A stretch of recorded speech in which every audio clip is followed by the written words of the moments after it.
भटका विमुक्त आणि सर्व तमाम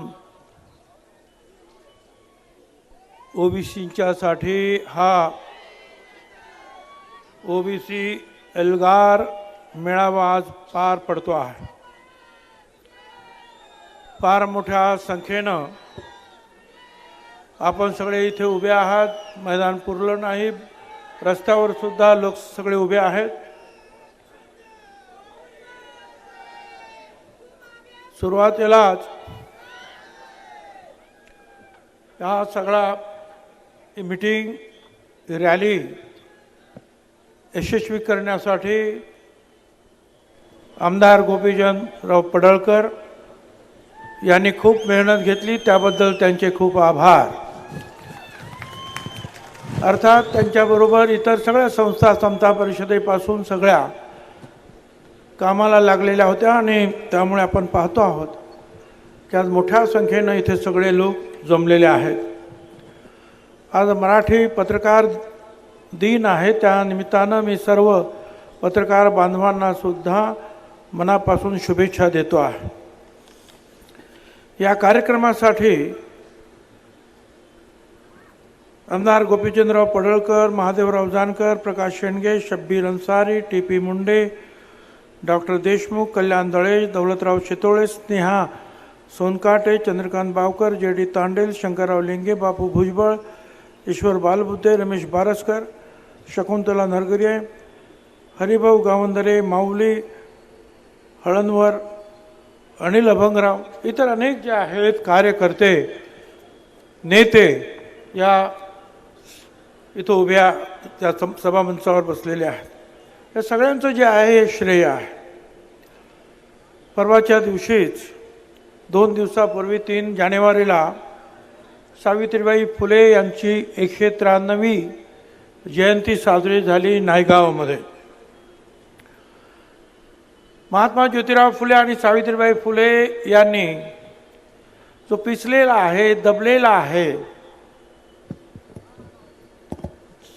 ज्याला पशुपेक्षाही वाईट वागणूक समाजामध्ये मिळते आहे, त्यांच्यासाठी आपलं सर्वस्व जीवन सार्थकी लावलं। त्यांना आम्ही वंदन केलं। या निमित्तानं मला एक सांगायचं आहे, एक सिनेमा सुद्धा आला आहे, सत्यशोधक। सगळ्यांनी हा सिनेमा अवश्य पाहिलाच पाहिजे। याचं कारण असं आहे की जोपर्यंत आपल्याला आपला इतिहास कळत नाही, आपण कुठे होतो, मातीत गाडले गेलेलो होतो, आवाज बंद होता, तो आवाज देण्याचं काम त्यांनी आपल्याला केलं। त्यांच्याबरोबर क्रांतीवीर लहुजी साळवे वस्ताद ते उभे राहिले। त्यांचं महात्मा फुले, सावित्रीबाई फुले आणि त्यांच्या शाळेतील मुलांचं संरक्षण हे लहुजी वस्ताद यांनी केलं। लहान समाजातले माणसं, पण त्यांनाही कळलं की हा हे ज्योतिराव सावित्रीबाई फुले आपल्या लोकांसाठी काम करतात। ती लढाई ब्राह्मणांच्या विरुद्ध नव्हती, ब्राह्मणत्वाच्या विरुद्ध होती। आणि त्या सिनेमामध्ये आपल्याला दिसेल की अनेक ब्राह्मण सुद्धा जे आहे, भावाळकर असतील, भिडे असतील, हे ज्योतिरावांच्या पाठीमागे उभे राहिले। त्यांना सुद्धा त्यांच्यावर हल्ले झाले। आज चित्र बदललेलं आहे, संदर्भ बदललेले आहेत, अन्याय करणारे बदललेले आहेत। सगळ्यांनी आपण त्याच्याकडे ध्यान दिलं पाहिजे, लक्ष दिलं पाहिजे, अभ्यासपूर्ण पाहिलं पाहिजे। जे जे आपल्यावर अन्याय करतील त्यांच्या विरोधात आपल्याला उभं राहावं लागेल, एक मुखानं बोलावं लागेल। त्याचबरोबर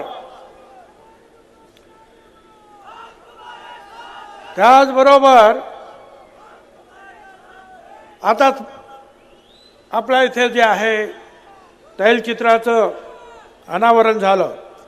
सगळ्यांनी जरा थोडंसं शांत राहा, मला बोलायचं आहे। तुम्ही जर म्हटलात तर मी लवकर बसेन। मग शांत राहा. छत्रपती महाराज यशवंतराव होळकर,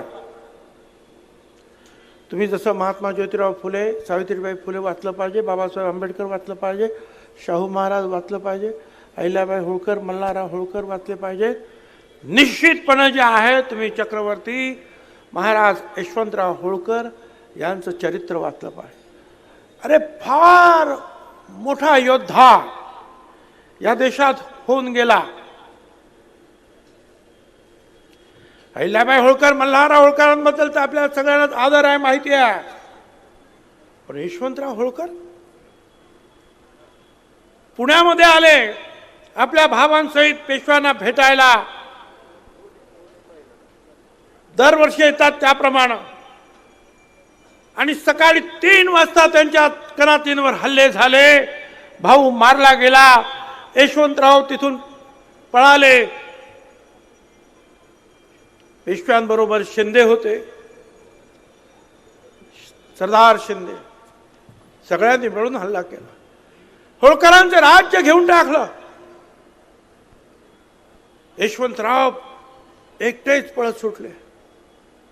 त्यांना वाटलं नागपूरमध्ये तिथे मला आसरा मिळेल. तो आसरा मिळाला सुद्धा.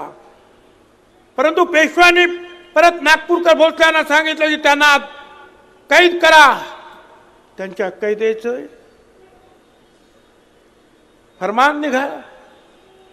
यशवंतराव आणि त्यांच्या बरोबर असलेले त्यांचे सहकारी 40-50 फूट उंच असलेल्या तुरुंगाच्या भिंतीवरून उडी मारून तिथून निघाले. पार दिल्लीपर्यंत गेले. काही बरोबर नाही. हे मुद्दाम तुम्हाला का सांगतो की तुमचे आमचे हे पूर्वज कसे होते. स्वतःच सैन्य हळूहळू जमावलं. मगाशी सांगितल्याप्रमाणे भिल्ल होते, लहान लहान लहान लहान समाज. लढायला सुरुवात केली. शिंद्यांना हरवलं, पेशवाईला हरवलं. 18 युद्ध इंग्रजांच्या विरुद्ध त्यांनी केली. प्रत्येक युद्धामध्ये इंग्रजांना हरवलं. हा एकमेव राजा असा होता की लंडनमध्ये फरमान निघायचं इंग्लंडच्या व्हाईसरॉयला की यशवंतराव म्हणतील त्याप्रमाणे तह करा. यशवंतराव अटी टाकायचे आणि इंग्रज सरकारला ते ऐकायला लागायचं. एकमेव राजा. यशवंतराव पण असे हुशार. बरं, त्यांचं जे आहे काम, त्यांचा राज्याभिषेक तर झालाच. या 6 जानेवारीला झाला त्यांचा राज्याभिषेक. 1799 साली 6 जानेवारीला. जन्म 3 जानेवारीला 1776 साली.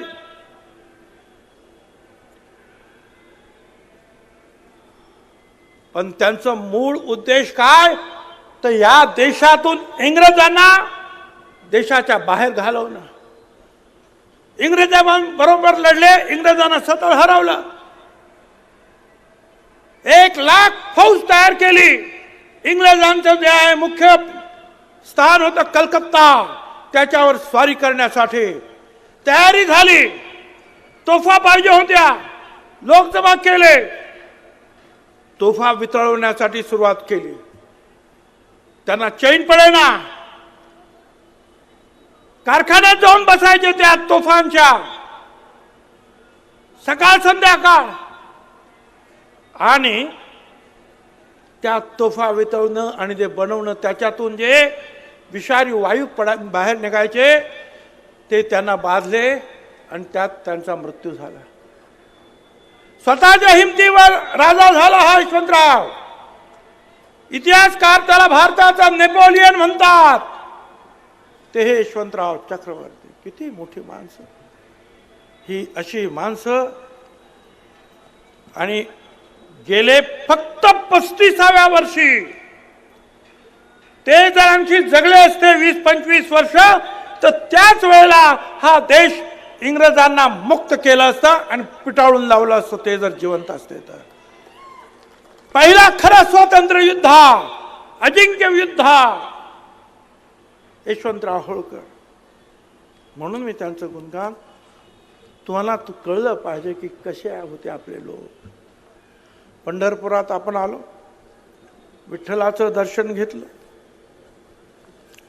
पाया पडलो. एक सांगायचं मला सगळ्यांना, अरे विठ्ठल हा पांडुरंग सगळ्यांचा आहे, सगळ्या धर्मांचा आहे, सगळ्या जातींचा आहे. मागच्या वेळेला पण मी नाव वाचून दाखवलं.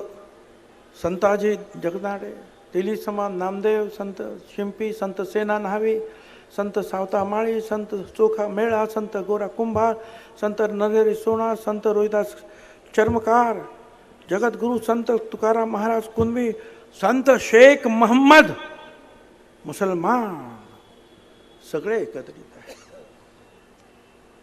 आणि हा त्यांचं म्हणणं काय आहे त्या सगळं संतांचं? विष्णुमय जग वैष्णवांचा धर्म, भेदाभेद भ्रम अमंगळ. सगळे भेदाभेद बाजूला ठेवा, सगळे एकत्रित. निवडणूक आली तर काँग्रेसचा नेता पण जातो तिथं पाया पडायला, बीजेपीचा पण जातो, शिवसेनेचा पण जातो की नाही? त्यावेळेला कोणी अडवत नाही. मग नेमकं जे फक्त आरक्षणाच्याच वेळेला का अडवलं जातं? माझी विनंती आहे त्या सगळ्यांना की देव जसा तुमचा आहे तसा तो आमचा सुद्धा आहे. सर्वच पक्षाचे, सर्वच विचारधाराचे लोक त्या पंढरीच्या विठ्ठलाच्या चरणी लीन होणार. त्यांना तुम्हाला अडवता येणार नाही. हे तुम्ही करू नका.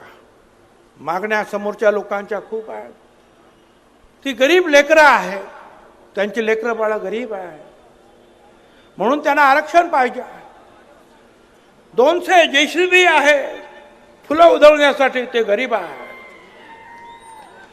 हेलिकॉप्टर मधून फुलांचा वर्षाव होतो आहे, ते गरीब आहे. काय करायचं? आणि हे करत असताना ह्या गरीब, खरोखरच जे मराठा समाजाचे जे कार्यकर्ते, स्वर्गीय सूरज जगदाळे, स्वर्गीय बापूसाहेब काळे सभेला आले, ॲक्सिडेंटमध्ये गेले. माझ्या येवला मतदारसंघामध्ये सुद्धा आले तिकडे मीटिंग घ्यायला. आणि ती जी काय म्हणतात JCB, ती अशी त्याचं बकेट उलटं झालं, 4 लोक खाली पडले, सिरियस झाले. एक त्यातला जो आहे स्वर्गवासी झाला, गेला. सगळे जे आहेत हे कशासाठी? अरे त्यांना श्रद्धांजली अर्पण करा, त्यांना जाऊन तर बघा का तुम्हीच फुलं उधळता. आणि जे मृत्युमुखी पडले त्यांचं काय? आठवण नाही त्यांना. तुम्हाला आरक्षण पाहिजे ना, आमचा पाठिंबा आहे. पण ते आरक्षण जे आहे स्वतंत्र घ्या. 10% घ्या, 12% घ्या, 15% घ्या, ते स्वतंत्र आरक्षण घ्या. पण यांचं म्हणणं नाही, आम्हाला OBC मधूनच सगळ्या मराठा समाजाला आरक्षण पाहिजे. मिळणार नाही. OBC मधून संपूर्ण मराठा समाजाला आरक्षण मिळणार नाही म्हणजे नाही.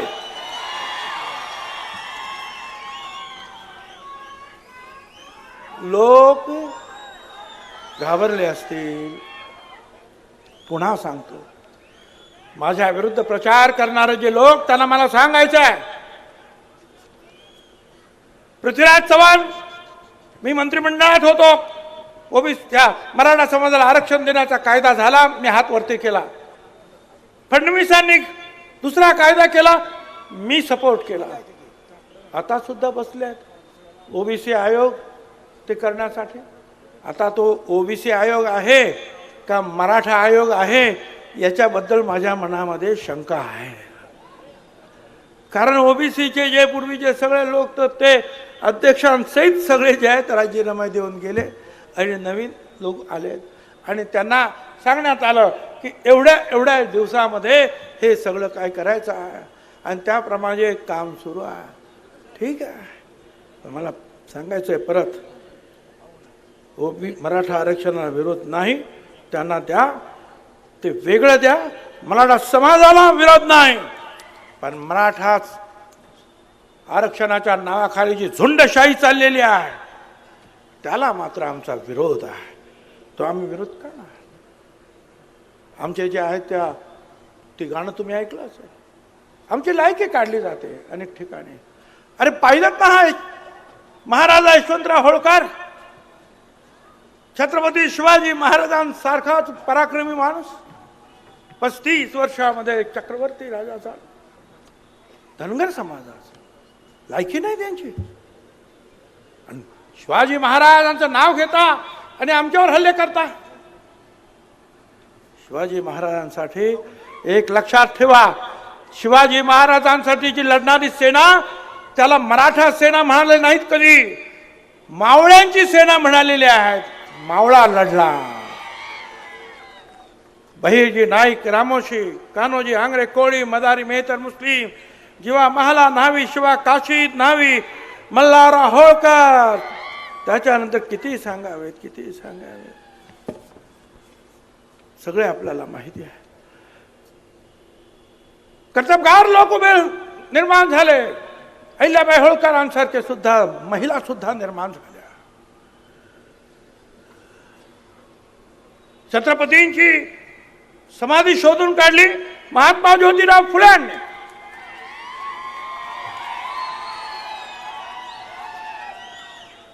ही शिवजयंती सुरू केली सार्वजनिक रीती महात्मा ज्योतिराव फुल्यांनी. पहिला पोवाडा लिहिला छत्रपती शिवाजी महाराजांवर महात्मा ज्योतिराव फुल्यांनी.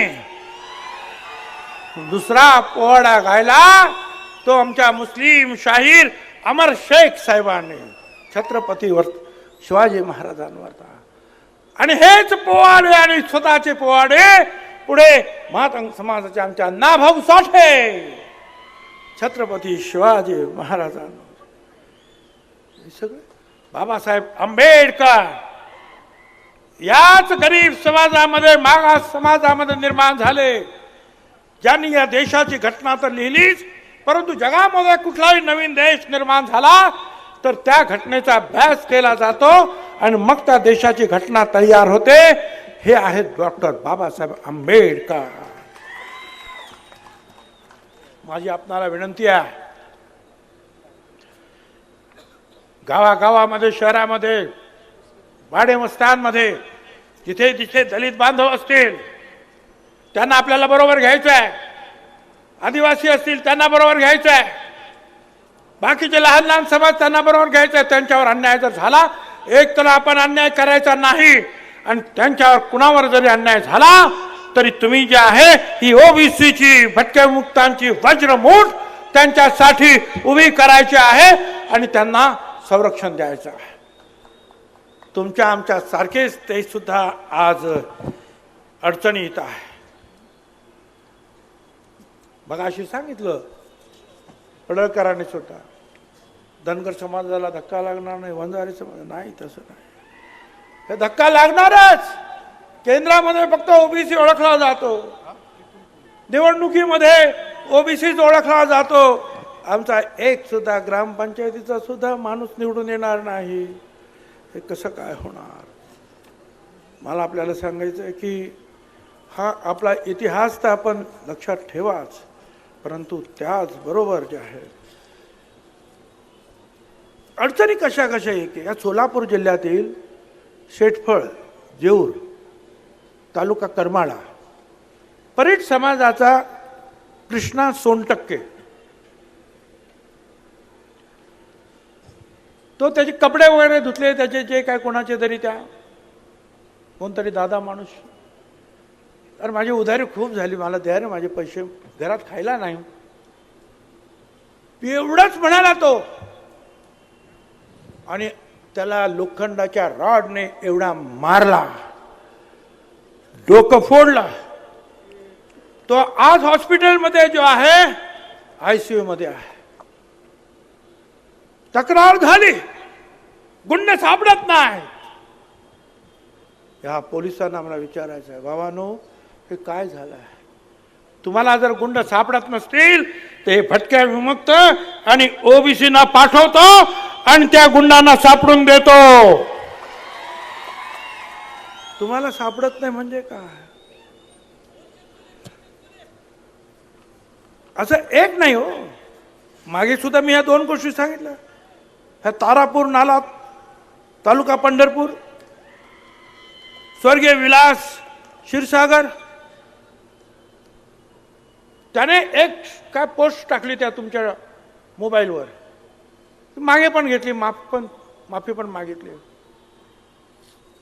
एके दिवशी सकाळी पाहतो तर त्याच्या गळ्याला फास लागलेला आहे, दोरी झाडाला बांधलेली आहे आणि त्याने आत्महत्या केली म्हणून सांगतायत.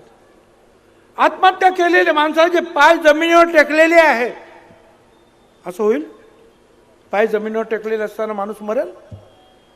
आणि दुसरं म्हणजे झाडाला जर त्यांनी ती दोरी बांधली, तो मुलगा त्या झाडावर चढूच शकत नव्हता, कारण तो अपंग होता. मग तो कसा चढला?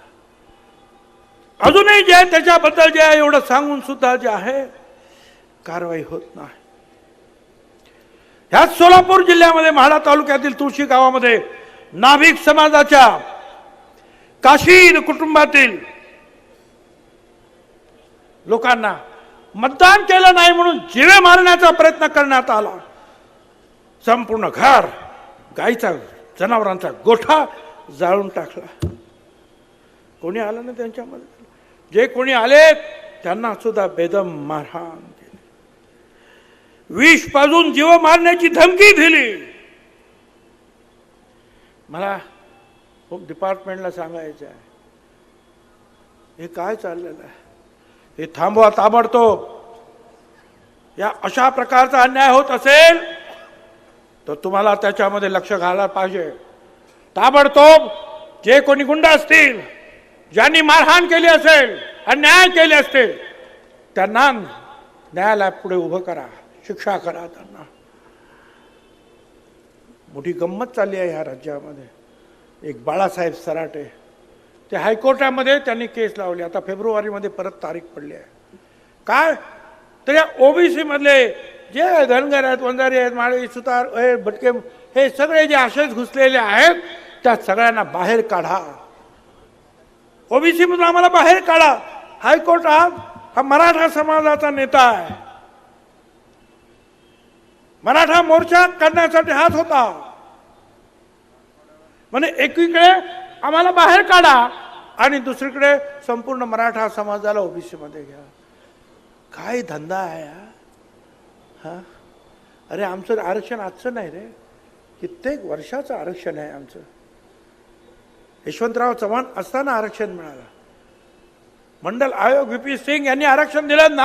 9 जजेस सुप्रीम कोर्टात त्यांनी त्याच्यावर शिक्का मारला. पी.बी. सावंत मोठे विचारवंत न्यायाधीश, ते सुद्धा त्यावेळेला त्या न्यायपीठावर बसले होते. ते आमचं काढून घ्या आणि मराठा समाजाला दुसरीकडून ओबीसी मध्ये आरक्षण द्या म्हणून प्रयत्न होत आहे. मला कळत नाही हा दुहेरी आहे. आणि मग ते सांगताना काय सांगणार? आमची लेकरं बाळ, आमची लेकरं बाळ चांगली आहेत लेकरं बाळ.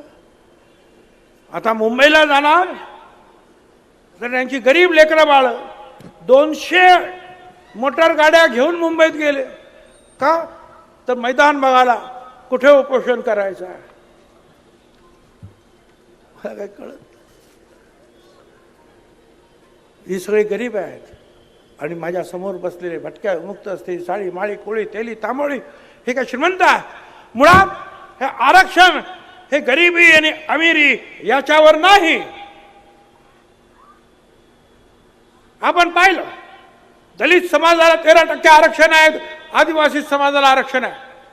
त्या दलित समाजातले अनेक लोक डॉक्टर होतात, इंजिनियर होतात, सुप्रिंटेंडेंट होतात, कमिशनर होतात, कलेक्टर होतात. पण आजही झोपडपट्ट्यांमधून हीच माणसं आहेत. हाच दलित समाज आहे, आदिवासी समाज आहे, गरीब आहे. आरक्षण मिळालं म्हणजे सगळा श्रीमंत होतो समाज असं नाही. आणि श्रीमंतीवर आणि गरिबीवर आरक्षण दिलं जात नाही. आरक्षण कुणासाठी आहे? आरक्षण हजारो वर्षांपासून जे दबले पिचलेले आहेत त्यांना इतरांच्या बरोबर घेऊन येण्यासाठी आरक्षण आहे. त्यातल्या काही लोकांना कलेक्टर होतात, डॉक्टर होतात आणि मग ते सुद्धा जे आपल्या मुलाबाळांना शिकवतील, पुढे येतील म्हणून आरक्षण आहे. श्रीमंत आणि गरीबीवर आरक्षण नाही. आज एखादा माणूस गरीब आहे म्हणून त्याला आरक्षण जर दिलं, काय सांगावं? 5 वर्षानंतर तो एखादा उद्योग करेल आणि श्रीमंत होईल, मग त्याचं आरक्षण गेलं कारण तो श्रीमंत झाला. किंवा उलट, आज श्रीमंत आहे म्हणून त्याला आरक्षण नाही, दुर्दैवाने उद्या तो गरीब झाला, मग आरक्षण नाही. हे आरक्षण जे आहे हे तुमच्याकडे किती श्रीमंती आहे, कमी जास्त, याच्यावर नाही. आरक्षण जे आहे सामाजिक दृष्टीने तुम्ही किती मागास आहात त्याच्यावर ते आरक्षण आहे. आणि ते सांगतात की आम्हाला मिळालं नाही. हा जो MPSCच्या परीक्षेमध्ये सुद्धा आज आपण पाहतो आहोत, ज्या जागा भरलेल्या आहेत मराठा समाजाच्या 33.5% A ग्रेड मध्ये आहेत, B-C-D ग्रेड मध्ये सुद्धा 37% केवळ मराठा समाजाच्या आहेत. IAS मध्ये सुद्धा 16% आहेत, IPS मध्ये 28% आहेत, IF इंडियन फॉरेस्ट सर्व्हिसेस मध्ये 17% आहे. अख्ख्या या मंत्रालयामध्ये 54% मराठा समाज भरलेला आहे. आणि आज आमच्याकडे मात्र उत्तर येत आहे ओबीसी समाजाला फक्त 9.5% अजून जागा भरलेल्या आहेत आतापर्यंत. 27% आरक्षण सुद्धा भरलेलं नाही.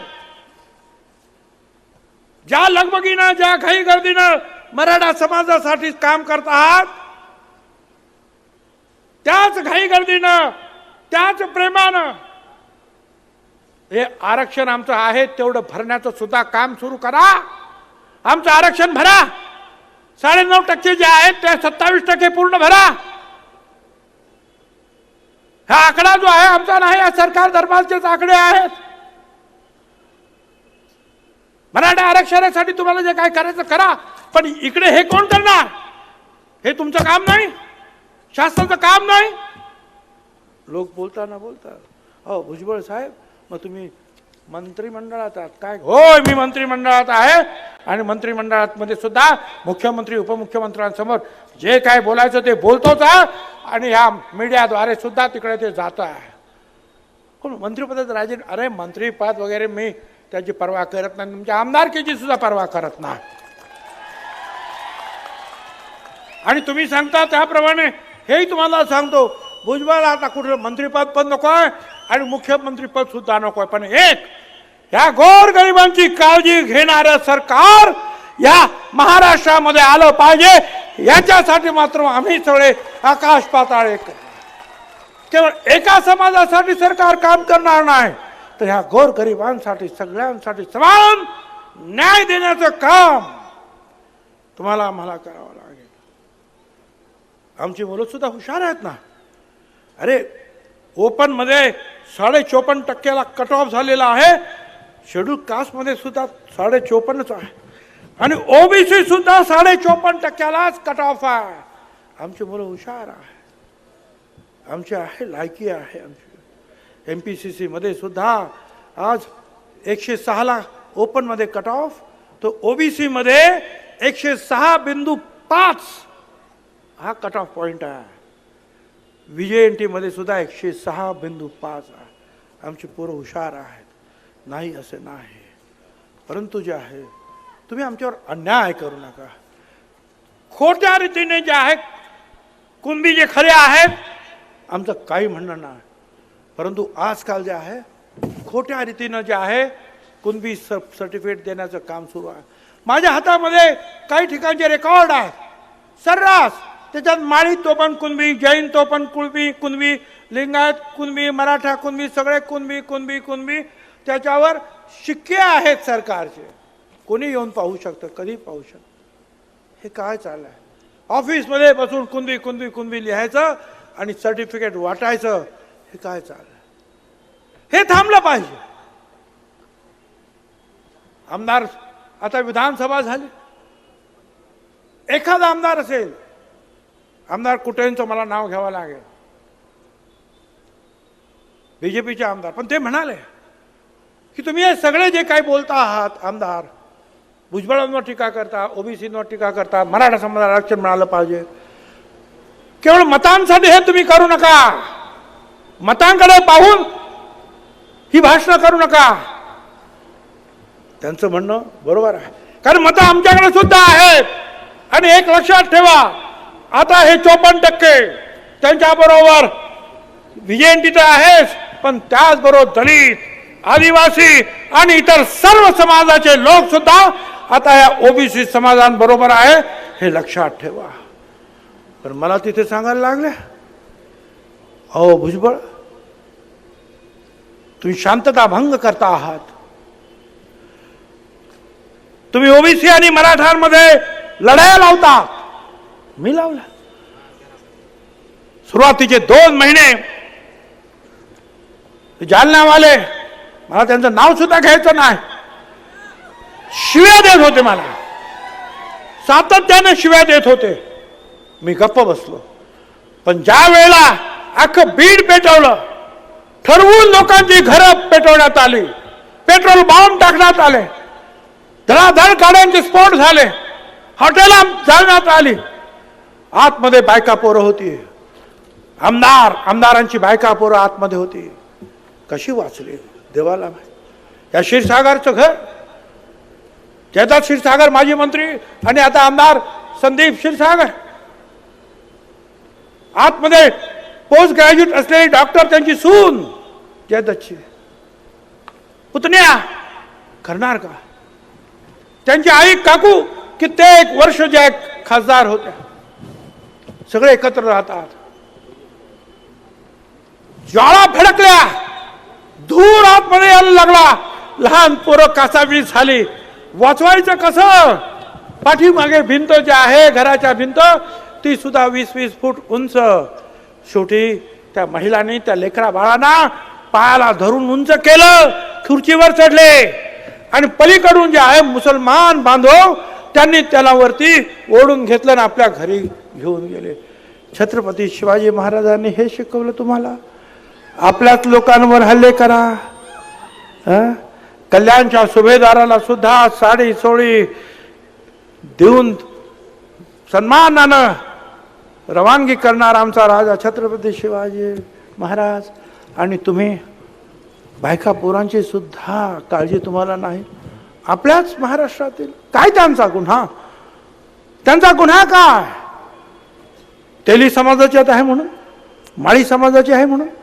ते प्रकाश सोळंकी ते एवढंच म्हणाले होते की बा आरक्षणामुळे सगळ्यांना काही आरक्षण मिळत नाही, उद्या आरक्षण मिळालं म्हणजे सगळा मराठा समाज नोकरीला लागला, असं होत नाही. 1-2% लोकांना त्याचा फायदा होईल, एवढं ते म्हणाले. आणि हे खरंच आहे, हे खरंच आहे ना, आज सुद्धा ते खरं आहे. ते एवढंच म्हणाले, बस त्यांच्या घरावर 300-400 लोकांचा हल्ला, ठरवून पेट्रोल बॉम्ब टाकले, ऑफिस जाळली, घरात घुसले. काय. आणि जेव्हा पकडण्यात आले या सगळ्यांना, त्यावेळेला मग हे म्हणाले सोडा.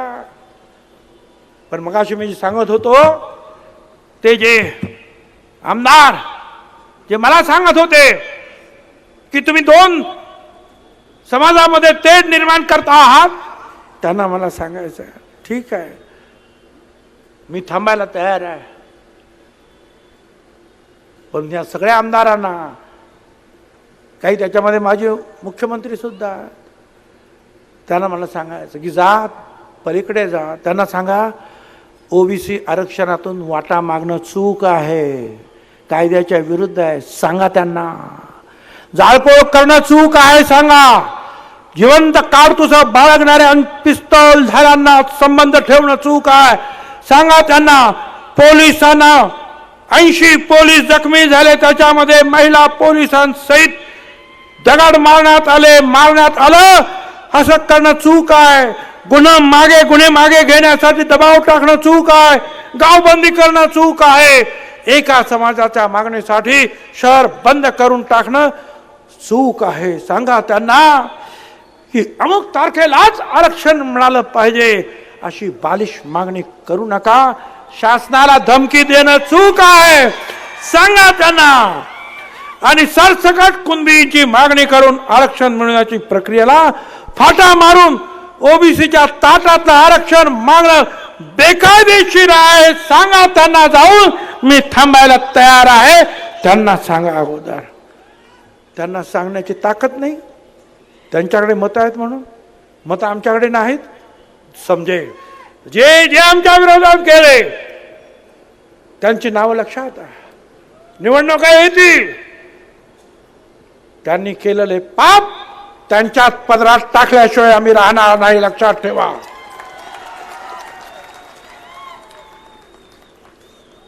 तो कोण बेदरे, त्याला अटक झाली. त्यामुळे सोडा त्याला, सोडा त्याला. अगोदर काय म्हणाले, सरकारी अधिकाऱ्यांनीच पेटवलं. अरे मग म्हणाले भुजबळांनीच पेटवलं. अरे आणि जेव्हा खरोखर पेटवणारे लोक त्यांना पकडण्यात आलं. तो बेदरे बोदरे तो पिस्तौल त्याने तिथे उडवले, त्याला पकडून सोडा त्याला. का रे, का घाबरला? छगन भुजबळाने आम्ही सगळे या झुंडशाहीच्या विरुद्ध आहे. आम्ही मराठा समाजाच्या विरोधात नाही, जाळपोळ करणाऱ्याच्या विरुद्ध आहोत. आम्ही जाळणाऱ्यांच्या विरुद्ध आहोत. आम्ही जुळवणारे आहोत, जाळणारे नाहीत. आम्ही घडवणारे आहोत, मोडणारे नाहीत. आम्ही पटवणारे आहोत, पेटवणारे नाही. कशासाठी? आणि आम्हाला ते सांगतात आमच्या हातात दंडुके, सरकारला पायाखाली तुडवू शकतो, भुजबळांना पण सरळ करतो. अरे काय काय तुम्ही बोलता ना मला. त्यांना मला सांगायचं आहे, धमकी मला देऊ नका. शरीफ है हम शरीफ है हम, किसी से लड़ते नहीं है, मगर जमाना जानता है कि हम किसी के बाप को भी डरते नहीं है. कोणीतरी म्हणाले ते इकडे भाषण करायला आले की आम्ही त्यांच्यावर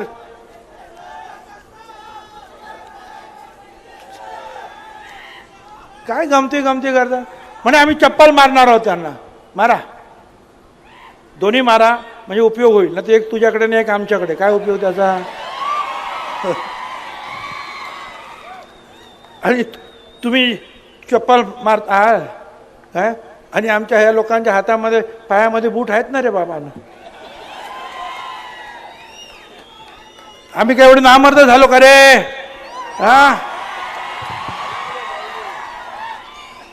लड़ेंगे हर दिन, डरे नहीं है. लड़ेंगे हर दिन, डरे नहीं है. जीतेंगे एक दिन, हम मरे नहीं है. धमक्या देत आहेत. जातगणना आम्ही म्हणतो, जातगणना करा ना. सगळ्यांची जातगणना करा. महाज्योतीला इतरांना जे देतात ते महाज्योतीला देवा. जातगणना करा. आता फरमान निघालाय पुणे महानगरपालिकेचे, काय आलं पेपरला, 2 दिवसात करणार, कोण म्हणतं 15 दिवसात करणार. जर 15 दिवसामध्ये एवढं मोठं काम तुम्ही करणार आहात, ओपनमध्ये असलेले मराठा आणि इतर समाजाचं सर्वेक्षण करणार आहात, अरे मग करा ना, सगळ्यांचं करा. 3 महिने घ्या आणि सगळ्यांचं, आमचंही करा, त्यांचंही करा, सगळ्यांचं करा. दूध का दूध, पानी का पानी हो जाएगा. कौन कितना है समझ में आएगा. अरे काही झालं तरी 54% आम्ही आहोत. आणि दलित, आदिवासी हे सगळे धरून 74%, आणि इतर जे आहेत ते सुद्धा आमच्या बरोबरच. हे तुम्ही विसरू नका. करा, आमची जाती गणना करा. पण सगळेच म्हणतायत, बीजेपीचे लोक म्हणतायत, बावनकुळे तेच म्हणतायत, शरद पवार साहेब तेच म्हणतायत, अजित दादा म्हणाले पैसा पाहिजे तेवढा देतो, करा. अरे सगळे तर म्हणतायत, मग करा ना जातगणना आमची. ती करायची नाही, फक्त एकतर्फी मराठा आयोग आपण नेमलेला आहे. आता मी त्याला ओबीसी आयोग मानतच नाही. आणि तुम्ही एकच काम त्यांना दिलंय की मराठा समाजाला कसं. माझा विरोध नाही, पण माझा विरोध एकीकडून सगळे कुणबी तुम्ही आमच्यामध्ये भरणार आणि दुसरीकडे सांगणार आम्हाला मराठा समाजाला वेगळं आरक्षण द्यायचं आहे. सगळेच कुणबी सगळेच मराठा समाज कुणबी घेऊन जर आमच्यामध्ये येणार आहे म्हणजे मराठा ह्या महाराष्ट्रामध्ये औषधाला सुद्धा उरणार नाही. कारण सगळेच कुणबी होणार आहे. मग सगळेच जर कुणबी होणार आहे तर मग तो आयोग कशाला आणि मराठा समाजासाठी वेगळा कायदा करण्याची गरज काय. सगळ्यांनाच पाहिजे ना. कारण आता जे नवीन महात्मा गांधी जे आहे जे उपोषण करणारे ते सांगतात की आम्हाला ओबीसी मधूनच द्या. अरे वा, ओबीसी मधून अजिबात नाही. मराठा समाजाच्या विरुद्ध नाही. मराठा समाजाला वेगळं आरक्षण द्या. मराठा समाजाला ओबीसी मध्ये आरक्षण घेता येणार नाही. आणि तुम्हाला मी सांगतो फक्त ह्या रॅलीज मध्ये नाही, गावागावातून जे आहेत छोट्या मोठ्या मिरवणुका निघाल्या पाहिजेत, कॅन्डल मार्च निघाले पाहिजेत, ओबीसी एक करण्याच्या घोषणा झाल्या पाहिजेत. छोट्या मोठे जे काही नेते असतील, लीडर असतील, स्थानिक नेते त्यांनी भाषण केली पाहिजेत. लोकांना जागा करावं लागेल. जे जे कुणबी सर्टिफिकेट घेतात त्यांच्यावर नजर ठेवावी लागेल आणि जे जे कोणी खोटे असतील त्यांच्या विरुद्ध जे आहे कार्यालयावर, कलेक्टर कार्यालयावर मोर्चे लावावे लागतील आणि सांगावे लागतील अरे हे कुणबी नाही, हे तर भलतेच आहेत. हे तुम्हाला करावं लागेल. फक्त आपण भाषण करून चालणार नाही. गावागावामध्ये हा लढा तुम्हाला उभं करावा लागेल. गावागावामध्ये चाललेले जे काही खोटे आणखी जे दाखले देण्याचं काम होईल किंवा गावागावामध्ये आता जे काही मराठा समाजाचं सर्वेक्षण होईल तिथे सुद्धा आपल्याला लक्ष द्यावं लागेल आणि काम बरोबर होतं की नाही हे तुम्हाला पाहावं लागेल. महाराष्ट्रातील तमाम ओबीसी, दलित, आदिवासी समाजाच्या सगळ्याच लोकांना मी आवाहन करतोय की जे काही ते करणार आहेत त्याच्यावर लक्ष ठेवा. जे खोट्या रीतीने आतमध्ये घुसतील त्यांच्यावर आक्षेप घ्या. खोटं सर्वेक्षण कोण करीत असतील तर त्याच्या विरोधात उभे राहा. हे एकटा छगन भुजबळाचं, पडळकरांचं, शेंडगेचं यांचं त्यांचं हे आमचं काम नाही, सगळ्यांचं काम आहे. अख्ख्या राज्यभरामध्ये कुणबी समाजासाठी सगळ्यांनी जे आहे जे ओरिजिनल कुणबी आहेत आमचे त्या सगळ्यांनी उभं राहिलं पाहिजे आणि आपल्या या आरक्षणाचा बचाव केला पाहिजे. मी आणि शेवटला एकच सांगतो, तुमचं रक्त जे आहे ना असं खवळलं पाहिजे. तुमची हिम्मत अशी वाढली पाहिजे की तुमचा आवाज ऐकून जे आहे ना समोरचे लोक जे आहेत घाबरले पाहिजे. जिसमें उबाल हो ऐसा खून चाहिए. जीत के लिए ऐसे एक हिम्मत चाहिए. ये आसमान भी आएगा जमीन पर, ये आसमान भी आएगा जमीन पर, बस अपने इरादों में ऐसी गुंज होनी चाहिए. धन्यवाद. जय हिंद, जय महाराष्ट्र, जय ज्योति, जय क्रांति, जय भीम. यानंतर